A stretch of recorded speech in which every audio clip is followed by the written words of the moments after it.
She signed the divorce papers in tears, tore up a pregnancy test, and left. 6 years later, the rain fell in sheets against the windows of the Manhattan penthouse as Elena Martinez stood in the empty living room, her hands trembling so violently she could barely hold the pen. At 34 years old, she had built an empire, conquered boardrooms, and negotiated deals worth millions, but nothing, absolutely nothing, had prepared her for this moment. The divorce papers lay spread across the marble coffee table like a death sentence, and beside them, torn into deliberate, devastating pieces, was a pregnancy test showing 2 pink lines.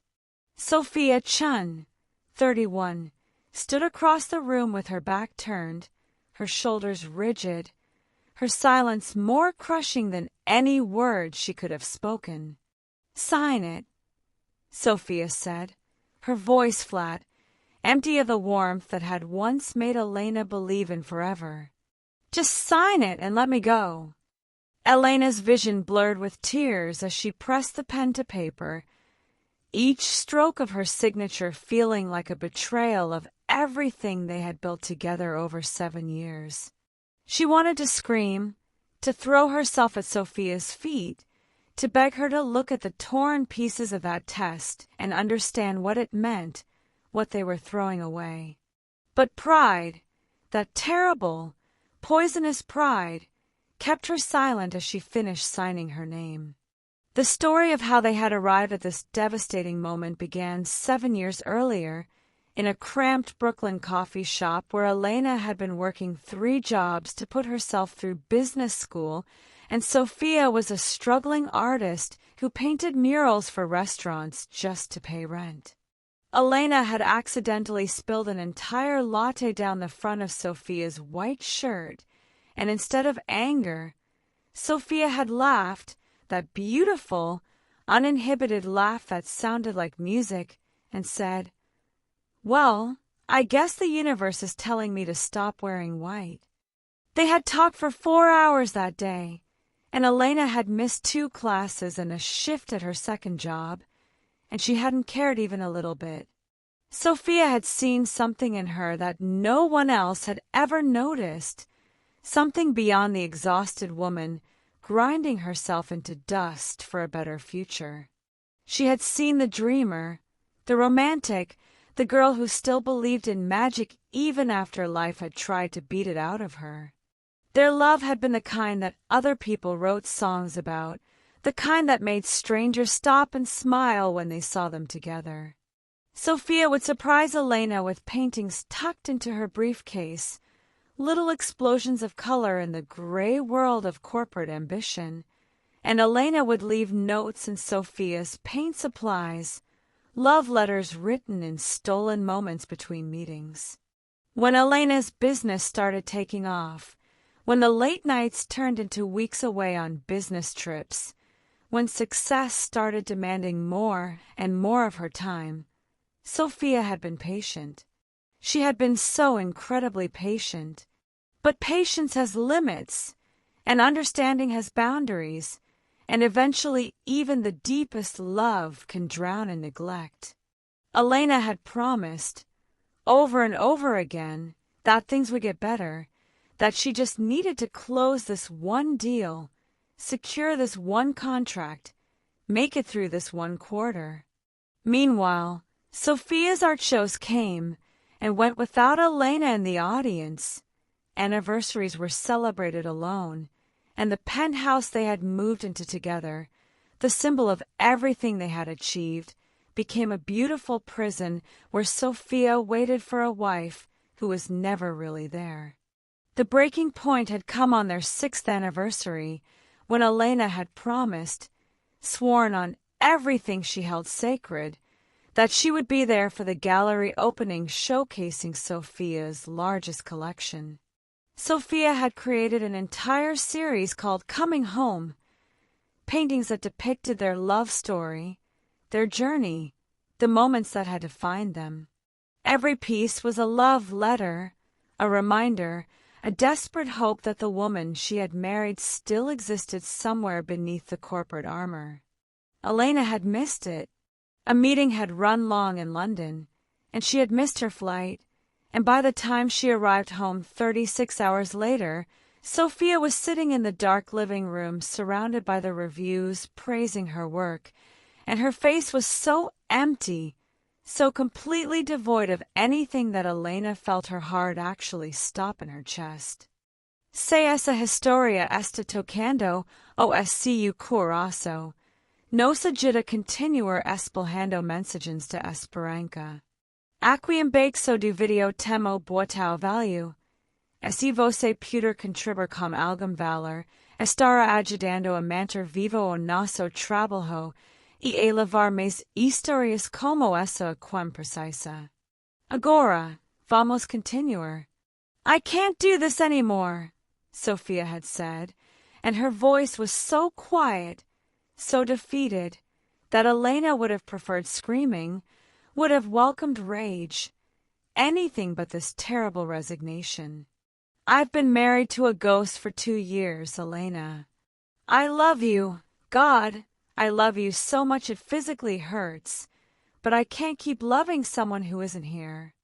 I can't keep painting my heart onto canvas and hanging it in galleries, hoping you'll show up long enough to see it. I'm drowning, and you're not even here to notice.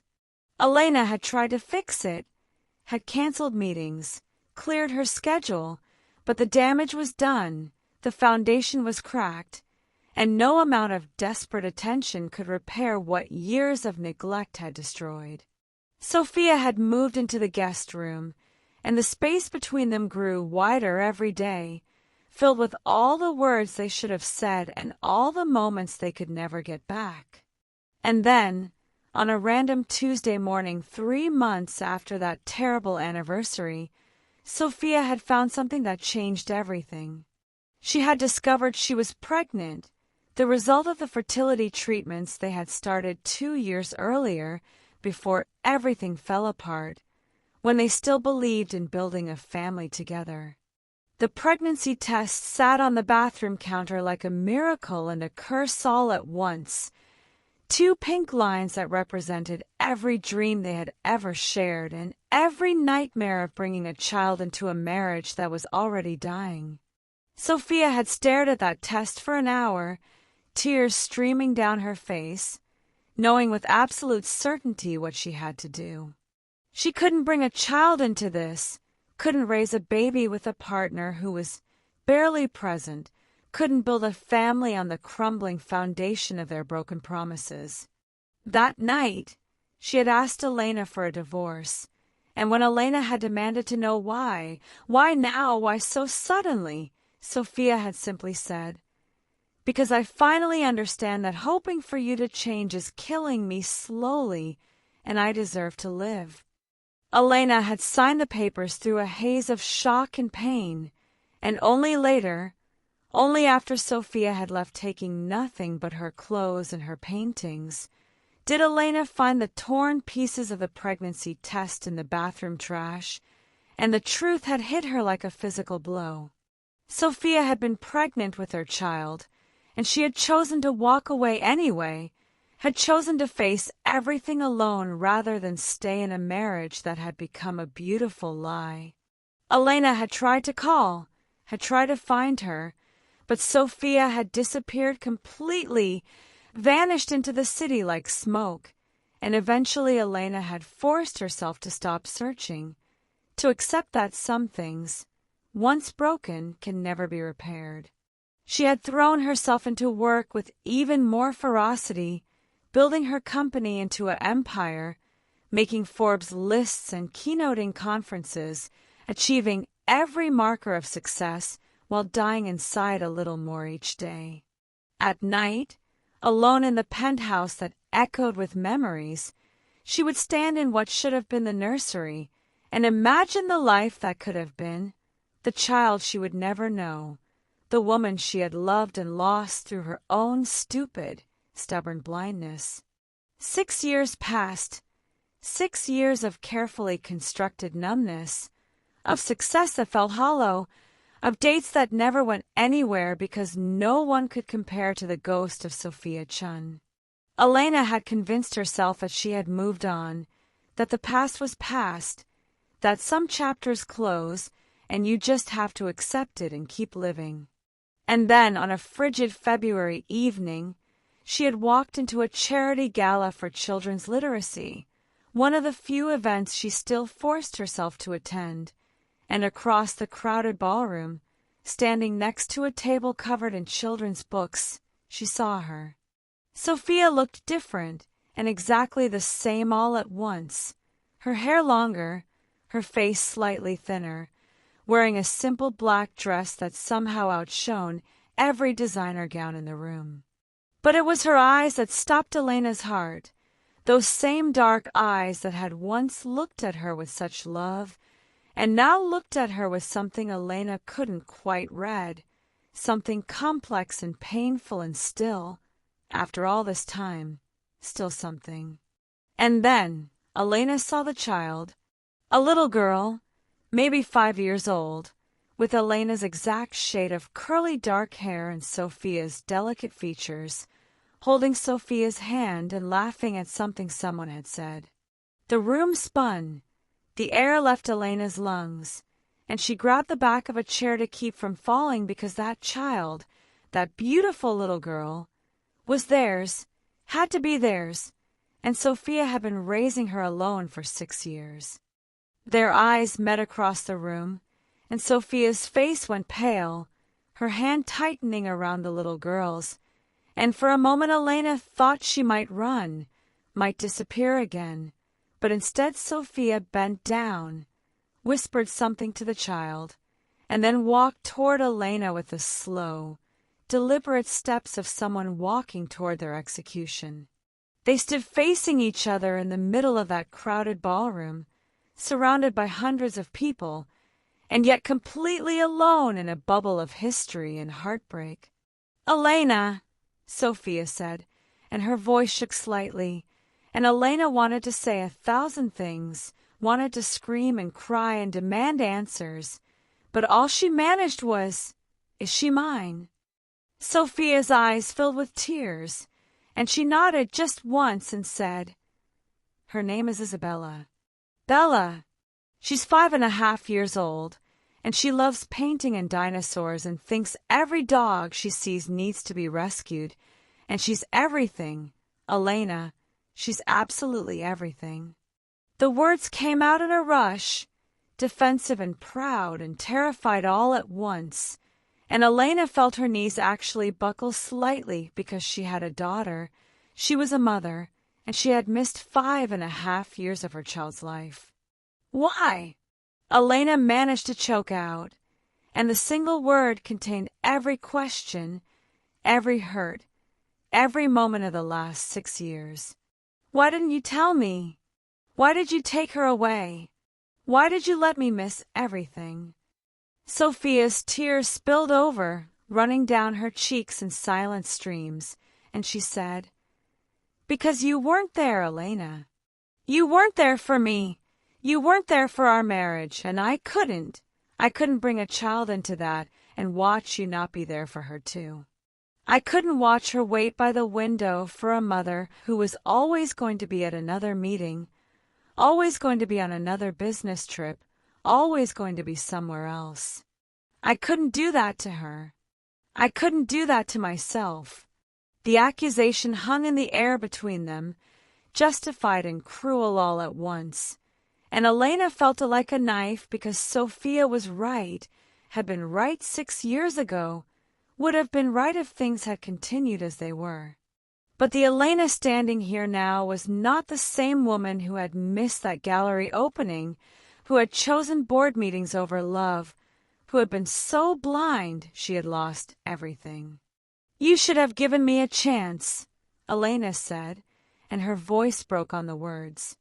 "You should have told me. You should have let me try. I would have changed, Sophia, I would have. You had years to change," Sophia interrupted, and there was anger now, hot and bright beneath the tears. "I begged you to change. I pleaded with you to see what was happening to us. And you always promised you would, and you never did.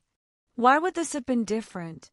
Why would a baby have been the thing that finally made you show up when I wasn't enough? The words hit like physical blows, each one landing with the weight of truth, and Elena had no defense because what could she say? Sophia was right, had been right, would always be right about this. Elena had failed her, had failed them, and now she had failed a child she hadn't even known existed. "Let me meet her," Elena said, and it came out as a plea, desperate and raw. "Please, Sophia, please let me meet my daughter. Let me try. Let me show you that I've changed, that I'm different now. 6 years is a long time, and I've spent every single day of it regretting what I lost. Please." Sophia looked at her for a long moment, and Elena could see the war happening behind her eyes, the battle between protection and fairness, between past hurt and present possibility. Finally, Sophia said, "I need to think about it. I need to talk to my lawyer. I need to figure out how to explain to a 5-year-old why the other mother she's never known suddenly wants to be part of her life. This isn't simple, Elena. This isn't something we can just fix with a conversation at a charity gala." She turned to leave, and panic clawed at Elena's chest because she couldn't let Sophia disappear again, couldn't lose another 6 years, couldn't miss another moment of Isabella's life. "I'm not the same person I was," Elena called after her, and Sophia stopped but didn't turn around. "I sold the company 3 years ago. I volunteer at a women's shelter 4 days a week. I've been in therapy for 5 years trying to understand why I destroyed the best thing that ever happened to me. I'm not asking you to trust me immediately, and I'm not asking you to take me back. I'm just asking for a chance to know my daughter. Please, Sophia, please don't punish her for my mistakes." Sophia did turn then, and the look on her face was so complex, so full of warring emotions that Elena couldn't possibly read them all. "I'm not punishing her," Sophia said quietly. "I'm protecting her. There's a difference. But you're right that she deserves to know where she came from, and maybe you deserve a chance to show me you've actually changed. I'll call you." She walked away, collected Isabella, who waved cheerfully at Elena without knowing who she was, and left the gala, and Elena stood there feeling like her entire world had just tilted on its axis. The next week was agony, every moment stretching into eternity as Elena waited for a call that might never come, knowing that her entire future hung on Sophia's decision. She found herself looking at old photos, videos she hadn't been able to watch in years, and she saw with painful clarity the moment when everything had started to go wrong, the subtle shift from partnership to neglect, from presence to absence, from love to loss. She had thought she was building a future for them, had thought that success would give them everything they needed, but she had been building a prison, and by the time she realized it, Sophia had found the only escape.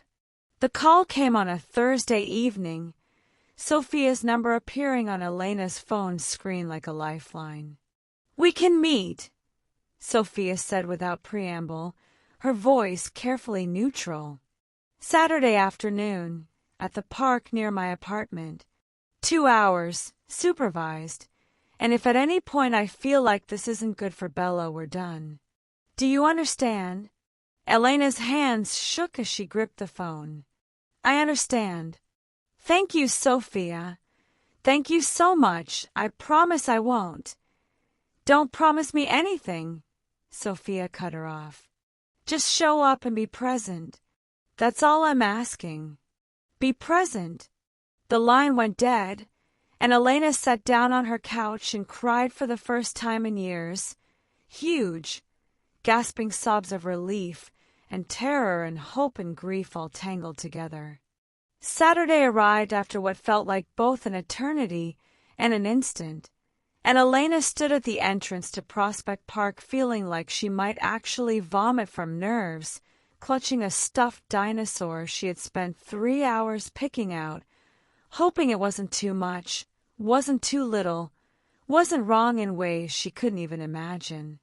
And then she saw them, Sophia and Isabella walking hand in hand down the path, and Isabella was wearing a purple jacket and light-up sneakers and had a backpack shaped like a turtle, and she was the most beautiful thing Elena had ever seen in her entire life.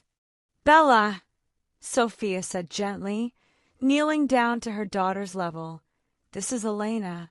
She's someone very special, and she wanted to meet you.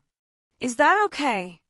Isabella looked at Elena with huge, curious eyes, Sophia's eyes in Elena's face, and said with the blunt honesty of childhood, "You look like me.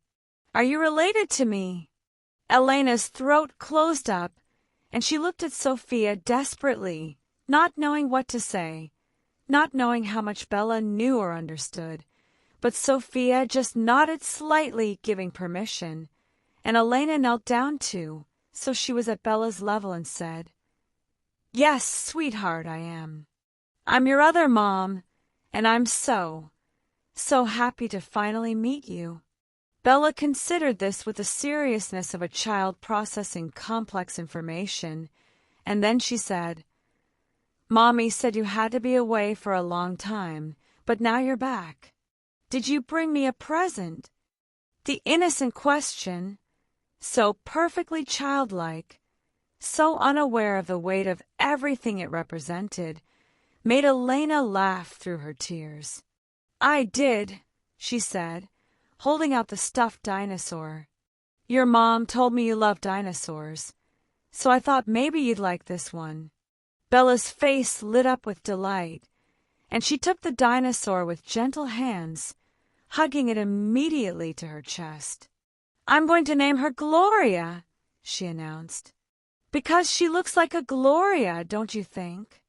And just like that, impossibly, miraculously, they were talking, and Isabella was showing Elena her favorite spot in the park where you could see 3 different kinds of birds, and explaining in elaborate detail the differences between a T-Rex and an Allosaurus, and asking if Elena liked painting because she and Mommy painted together every Sunday. Those 2 hours passed in a blur of joy and pain, of watching this incredible little person who was half her, half Sophia, entirely her own, and trying to memorize every second, every word, every expression, because what if this was it? What if Sophia decided it was too much, too complicated, too dangerous? But when the time was up and Sophia said they needed to go, Isabella hugged Elena tightly and said, "Can you come again next week? I want to show you my painting of a volcano." And Elena looked at Sophia with desperate hope, and Sophia, after a long moment, nodded. "Next week," she said quietly. "Same time, same place." This became their routine, these Saturday afternoon meetings in the park. 2 hours every week where Elena slowly, carefully, built a relationship with her daughter. Isabella was brilliant and funny and kind, with Sophia's artistic soul and what Elena liked to think was her own determination, and getting to know her was like being handed a gift Elena had never thought she'd receive. But it was torture too, because every week Elena had to watch Sophia keep her distance, had to respect the boundaries that were necessary and deserved and absolutely devastating, had to see the life that Sophia had built without her and understand exactly what she had lost. Sophia had a small apartment in Park Slope, filled with her paintings and Isabella's artwork and photos of the 2 of them on adventures Elena hadn't been part of, first days of school Elena had missed, birthdays Elena hadn't celebrated, a whole complete life that had no room for her in it. After 2 months of these weekly meetings, Isabella started asking harder questions. "Why don't you live with us? she asked one Saturday while they were feeding ducks at the pond. My friend Zara has 2 moms, and they all live together. Why don't we all live together? Elena looked at Sophia helplessly, and Sophia's face was pained as she knelt down and said, because sometimes grown-ups can't live together even when they love each other very much, sweetheart. Elena and we had some problems before you were born, and we had to live separately. But that doesn't mean we don't both love you. Did you have a fight? Isabella asked with the persistence of a child who sensed there was more to the story. Was it a really bad fight? It was more like we forgot how to talk to each other, Elena said softly, and she was looking at Sophia as she said it, not at Isabella. I made some really big mistakes, and I hurt your mom a lot, and sometimes when you hurt someone, even if you're sorry, things can't go back to the way they were. Isabella thought about this very seriously, and then she said, but you could say sorry, and Mommy could forgive you, and then maybe we could all live together and be a family. The hope in her voice was like a physical thing, and Elena felt her heart shatter all over again, because what could she say to that? How could she explain to a 5-year-old the complexity of adult relationships, of betrayal and forgiveness, of love that wasn't enough to fix what had been broken? Sophia saved her by changing the subject, suggesting they go get ice cream, and Isabella was easily distracted by the promise of chocolate chip, but the question hung in the air between the 2 adults, heavy and impossible. That night, after Elena had said goodbye and watched Sophia and Isabella walk away hand in hand, her phone buzzed with a text from Sophia. We need to talk. Tomorrow, after Bella is in bed. My place. Elena's hands shook as she typed back her agreement, because this could be anything. Could be Sophia saying the visits needed to stop. Could be legal papers establishing formal custody arrangements. Could be the final closing of a door Elena had been trying so hard to wedge open. She barely slept that night, rehearsing conversations, preparing arguments, trying to steel herself for whatever was coming. The next evening, Elena stood outside Sophia's apartment door, her heart hammering so hard she thought it might actually break through her ribs. Sophia opened the door, looking tired and beautiful in soft clothes, her hair pulled back, no makeup, exactly as Elena remembered her from their life together, from lazy Sunday mornings and late-night conversations, from before everything fell apart. Come in, Sophia said quietly. I made coffee. The apartment was small but warm, every wall covered with art. Sophia's paintings mixed with Isabella's chaotic, joyful creations, and Elena felt like an intruder in this space, this life that had been built in her absence. They sat at the small kitchen table, coffee cooling between them, and Sophia said, Isabella asked me again tonight why you don't live with us. This is the 4th time this week. She's getting attached, Elena really attached, and I need to know what your intentions are here because I can't let her get hurt. Elena met her eyes steadily and said, My intention is to be her mother in whatever capacity you'll allow. I want to be present, involved, consistent. I want to show up for school plays and help with homework and be someone she can count on. I'm not asking for anything to change overnight, and I understand I have to earn this, but I'm here. Sophia, I'm actually here, and I'm not going anywhere. Sophia studied her face for a long moment, and Elena forced herself not to look away, to let Sophia see everything, all the regret and hope and determination. Finally, Sophia said, You sold your company. It wasn't a question, but Elena answered anyway. 3 years ago. I woke up one morning and realized I had built this empire, and I had no one to share it with, and it all felt meaningless. So I sold it, and I've spent the last 3 years trying to figure out who I am when I'm not working 80-hour weeks, trying to understand what I actually want from life. And what do you want? Sophia asked, and her voice was very quiet, very careful. Elena took a deep breath and decided that after 6 years, after everything, she owed Sophia the truth.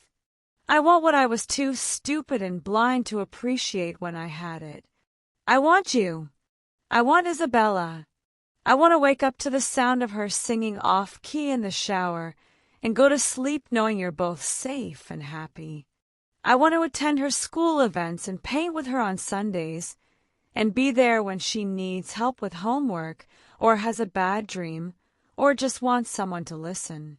I want to prove to you that I've changed, that I'm not the person who put work before everything, that I finally understand what actually matters. But I also understand that wanting something doesn't mean I deserve it, and I'll take whatever you're willing to give me and be grateful for it. Tears were streaming down Sophia's face now, and she wiped at them angrily, like she was frustrated with herself for crying. I've spent 6 years convincing myself that I did the right thing, she said, her voice breaking. That leaving was the only option, that raising Bella alone was protecting her. And most of the time I believe it, but then I see you with her, and I see how patient you are, how present you are, and I wonder if I robbed her of something important. If I robbed all of us of something important. And I hate that I'm even thinking this, because I swore I would never let you hurt me again. Elena reached across the table slowly, giving Sophia time to pull away, but Sophia didn't move as Elena took her hand. I can't change the past, Elena said. I can't give you back those 6 years, and I can't undo the hurt I caused. But I can show you who I am now. I can prove to you that I've learned, that I've grown, that I finally understand what I lost and why. And if there's any chance at all that we could try again, not jump back into what we were, but build something new, something better, I'm asking you to consider it. Not for me, but for Bella, and maybe for yourself too. Sophia pulled her hand away, but gently, and stood up, walking to the window that overlooked the street. Do you know what the worst part was? She asked, not looking at Elena. It wasn't the loneliness, or raising a baby alone, or wondering if I'd made a terrible mistake. It was that I never stopped loving you. Through all of it, through the anger and the hurt and the years of silence, I never stopped loving you, and I hated myself for it. How could I still love someone who had broken me so completely? How could I look at our daughter and see your face and feel this terrible mixture of love and loss and longing? She turned then, and the look on her face was raw and vulnerable and scared. I'm terrified, Elena. I'm terrified of letting you back in and having you revert to who you were. I'm terrified of Bella getting attached and then losing you. I'm terrified of being happy again, because happiness can be taken away. But I'm also exhausted from being afraid, from holding everyone at arm's length, from building these walls that keep me safe but also keep me alone. Elena stood up slowly, giving Sophia space, giving her control. What if we start small? She suggested. What if instead of trying to figure out the rest of our lives right now, we just try for next week? You let me take Bella to the museum she's been asking about, and you come too if you want, and we just see how it feels. And then maybe the week after that, we have dinner, the 3 of us, somewhere Bella likes. And we just keep taking it 1 week at a time, 1 day at a time, until maybe one day it doesn't feel so terrifying anymore. Sophia laughed wetly, wiping at her eyes again. When did you become the sensible one? The old Elena would have been demanding timelines and guarantees, and trying to fix everything immediately. The old Elena destroyed everything she touched. Elena said simply. The new Elena is learning to be patient, to listen, to value process over results. Therapy is very enlightening. There was a long silence, and then Sophia said, "Okay, museum next Saturday, the three of us. But Elena, I need you to promise me something, and I need you to actually mean it. If you're going to be in Bella's life, you have to be all in. You can't show up for a few months and then get bored or busy or distracted. She's too young to understand broken promises, and I won't let you teach her that people leave. So if you're not absolutely certain you can commit to this to her, tell me now and we'll figure out some limited arrangement. But if you're in completely. Do you understand?" Elena met her eyes without hesitation and said, "I understand, and I'm in completely.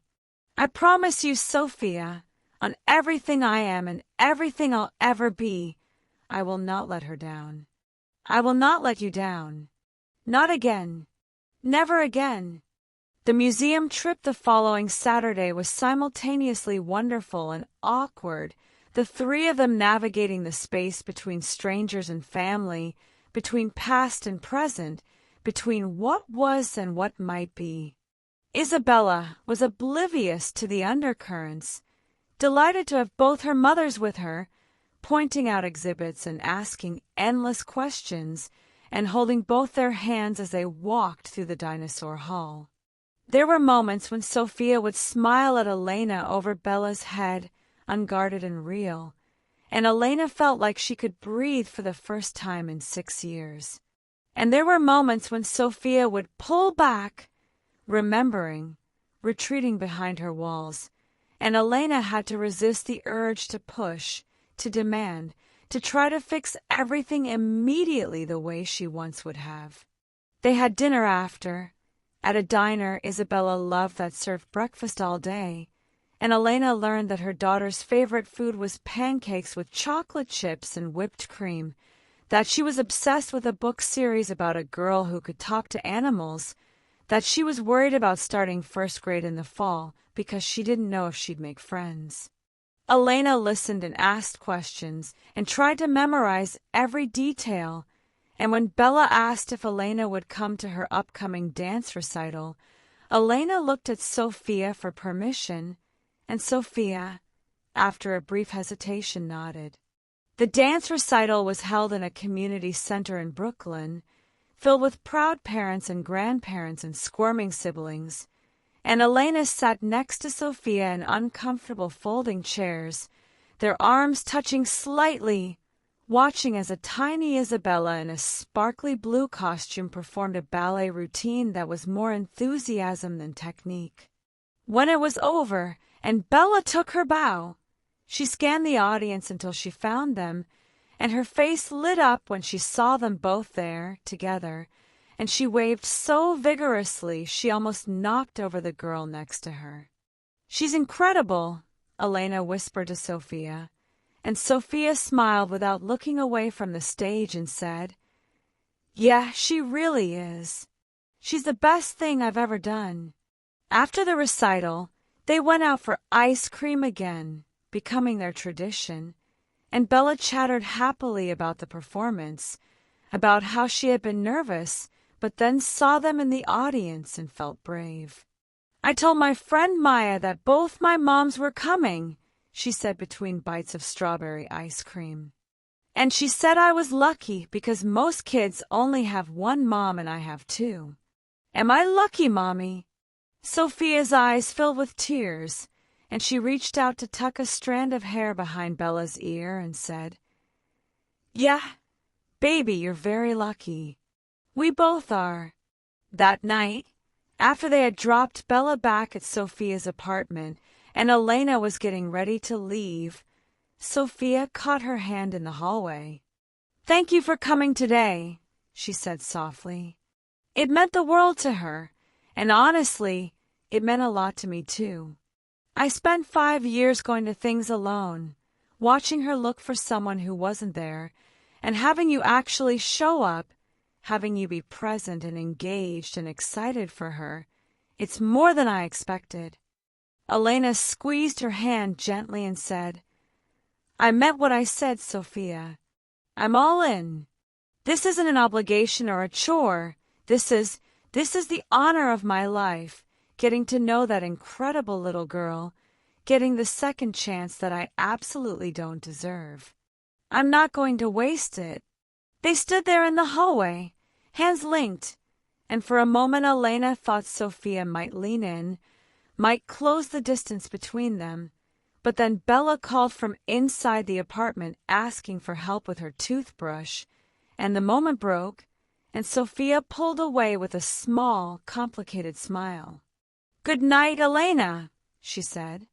"I'll text you about next weekend." As the summer progressed, their routine expanded naturally, organically, without the forced structure they had started with.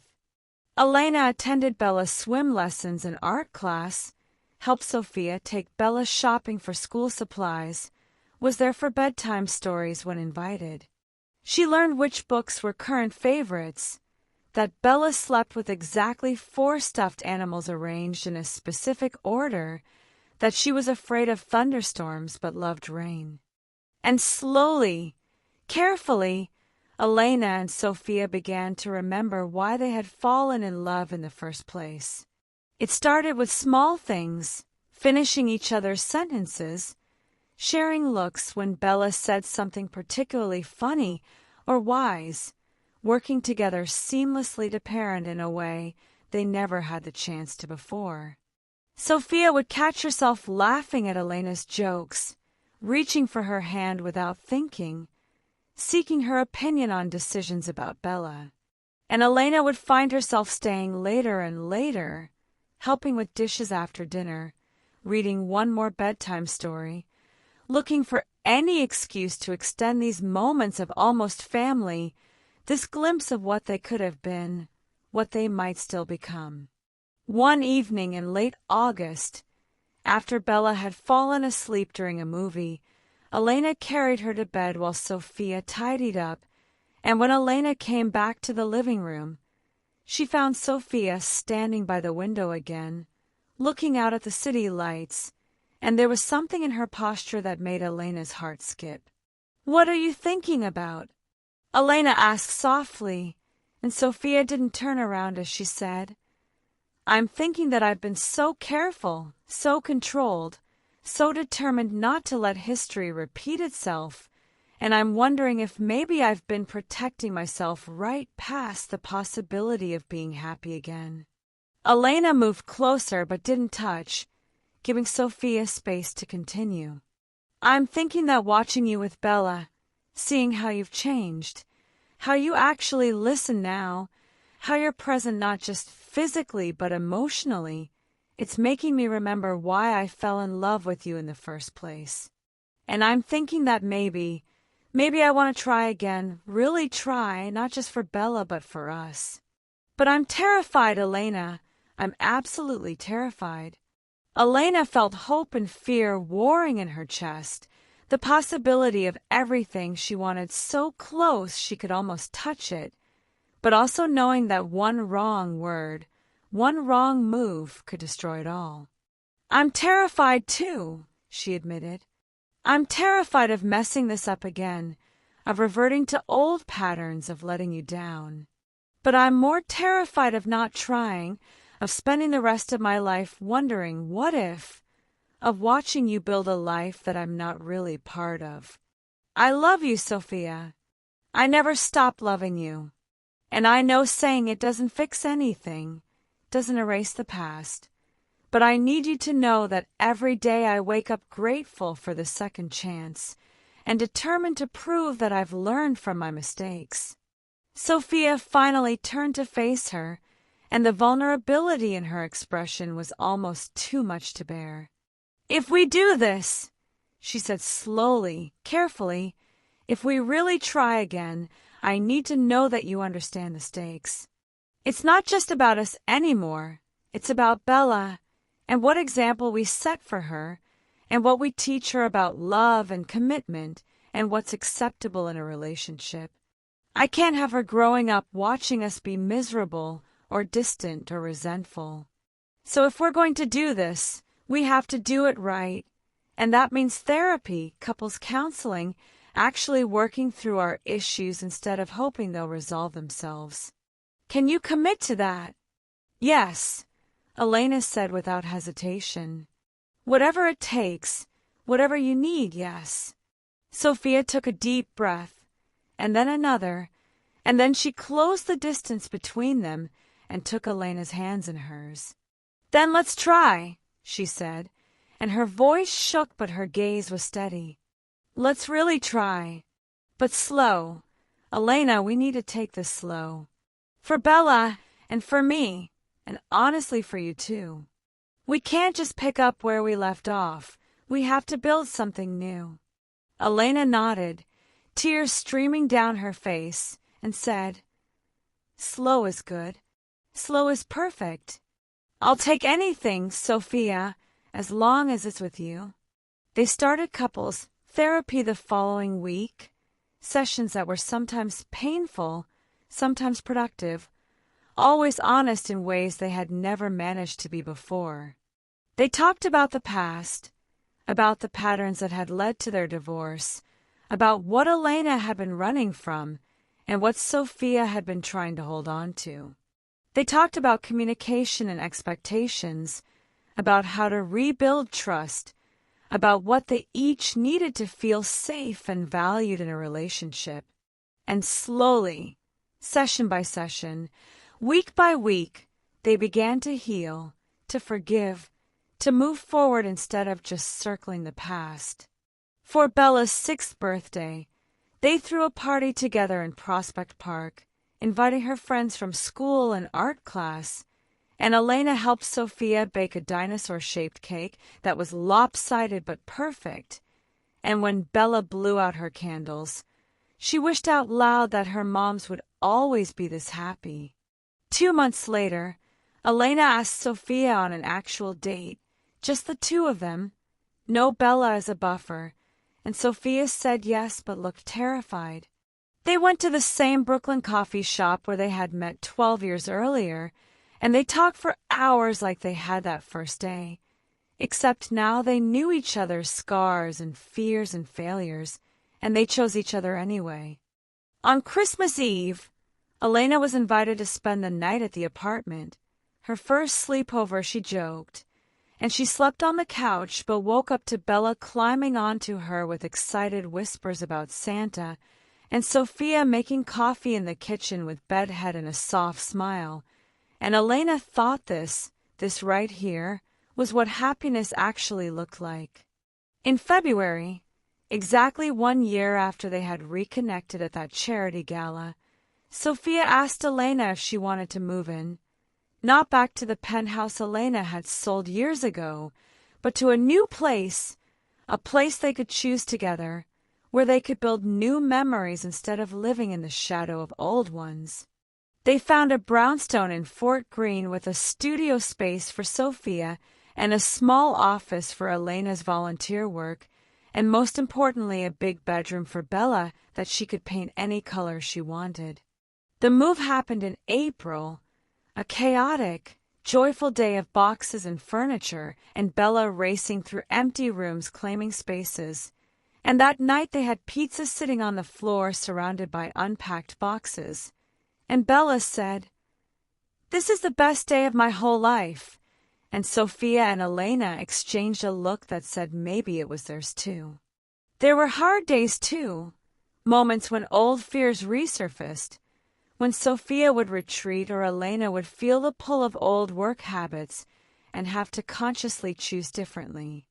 There were arguments, some small and some significant, about parenting and money and how to handle extended family, but they talked through them, sometimes with their therapist's help, always with the commitment to not let silence and resentment build like they had before.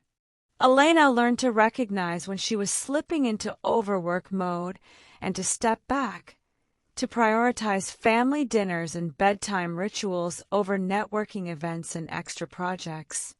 Sophia learned to voice her needs instead of expecting Elena to read her mind, to ask for help instead of carrying everything alone, to trust that this time was different, that Elena's presence was real and permanent.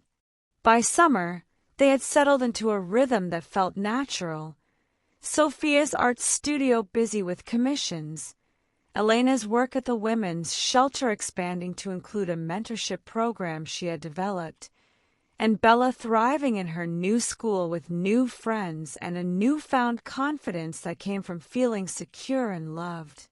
One evening in late July, as they were getting ready for bed, Sophia said casually, "I've been thinking about something." Elena looked up from where she was folding laundry and said, "Yeah?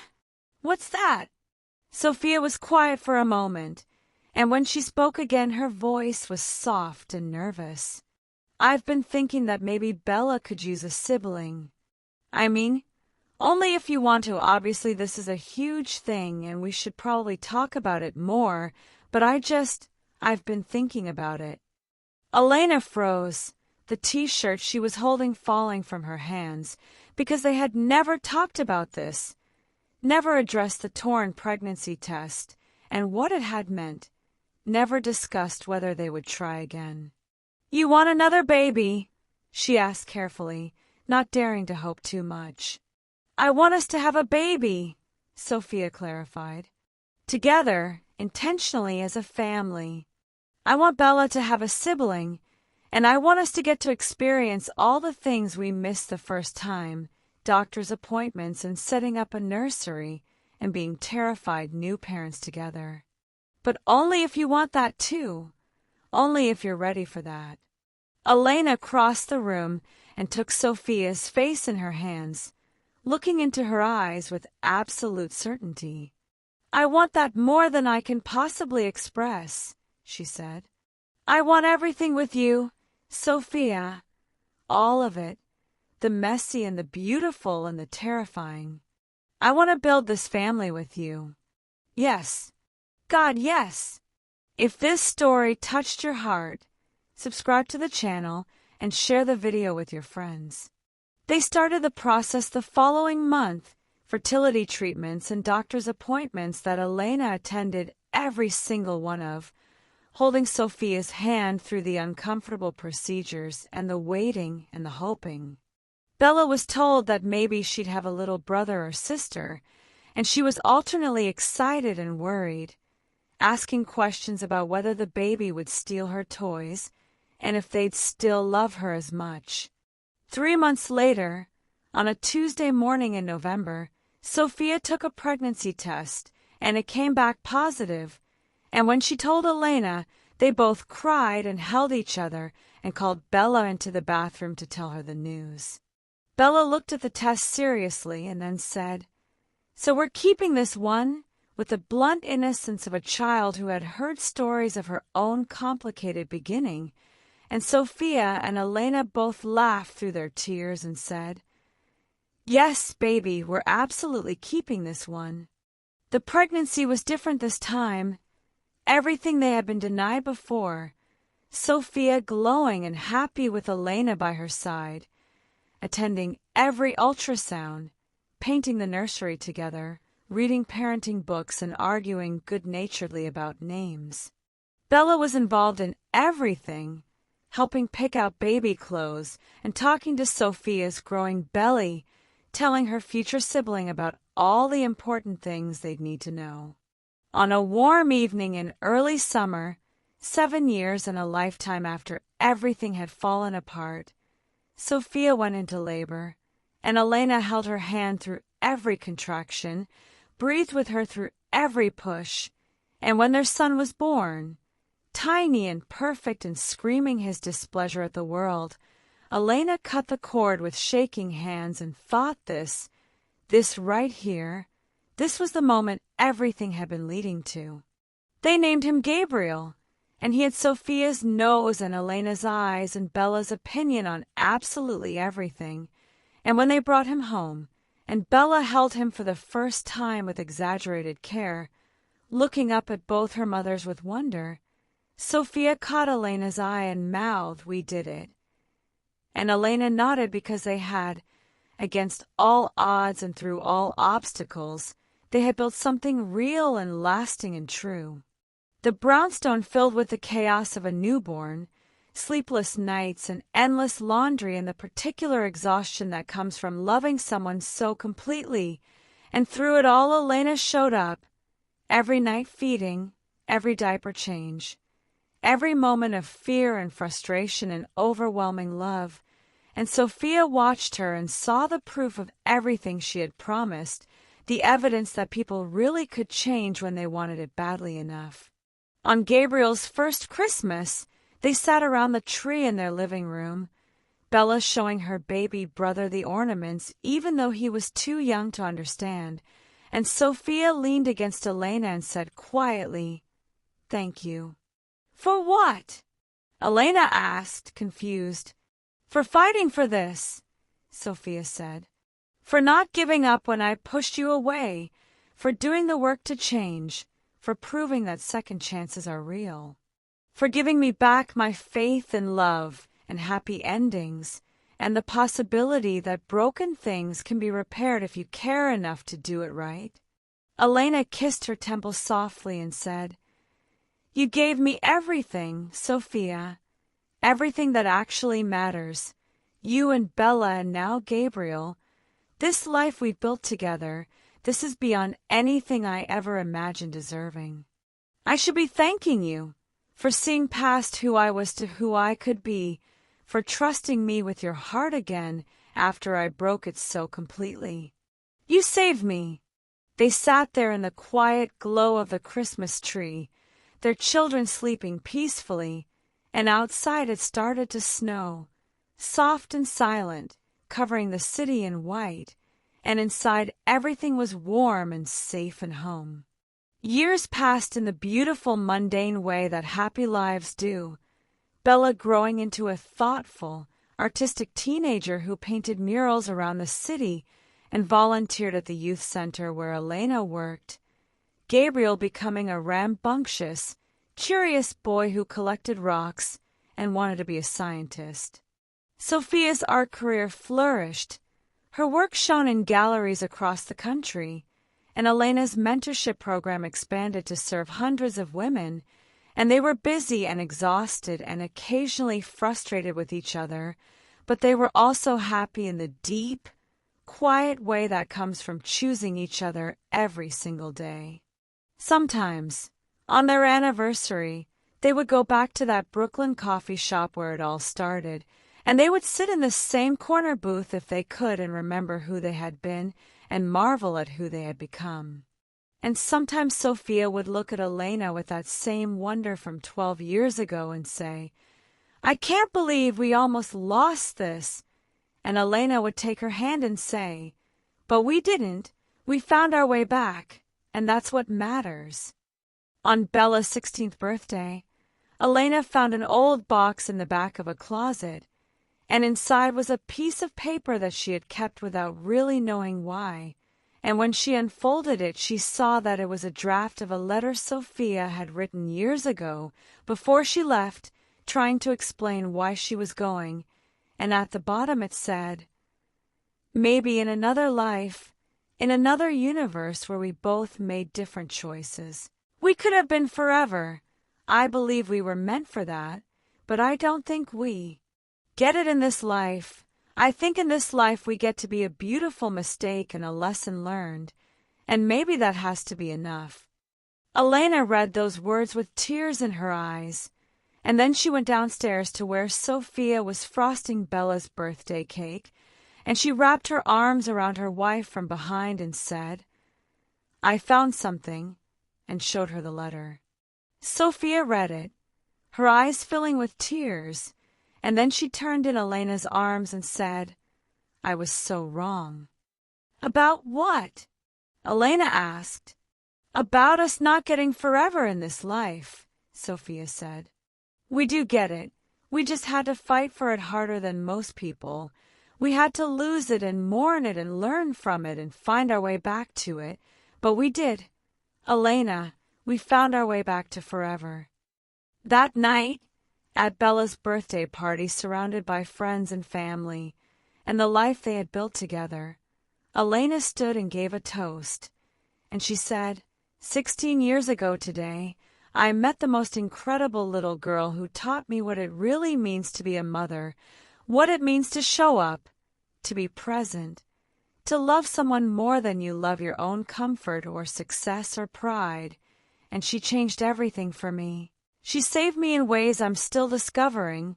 Bella, baby, you made me better just by existing, and I'm so grateful I get to be your mom. She paused, and then she turned to Sophia and said, and 8 years ago, your mother gave me a second chance I didn't deserve, and she trusted me with both of her hearts. And I swear I'll spend the rest of my life proving she was right to do that. I'll show up every single day for all of you, because you three are everything to me. You're the whole world. There wasn't a dry eye in the room, and Bella hugged both her mothers tight and said through her tears, You guys are so embarrassing. But she was smiling, and Gabriel was tugging on Elena's sleeve asking when they could have cake, and Sophia was looking at Elena with eyes full of love and pride and the quiet knowledge that they had made it. Against all odds, they had actually made it. The story could end there, in that perfect moment of celebration and family and hard-won happiness, but really the story continues every day, in the small moments and big ones, in the choice to love even when it's hard, to stay even when it's scary, to believe in second chances and redemption and the possibility that people really can change. Sometimes Elena still wakes up in the middle of the night and has to check that it's real, that she's actually here in this house with these people who are her family, and Sophia will feel her wake and pull her close and whisper, I'm here, we're real. This is real. Go back to sleep.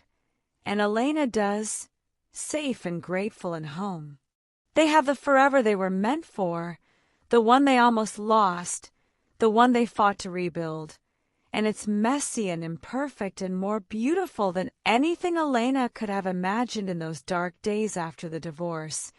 And every single day she wakes up and chooses it, chooses them, chooses to be present and grateful and worthy of this gift she's been given. And that really is what love is, not the falling, but the choosing every single day, even when it's hard, especially when it's hard, choosing to stay, choosing to fight, choosing forever.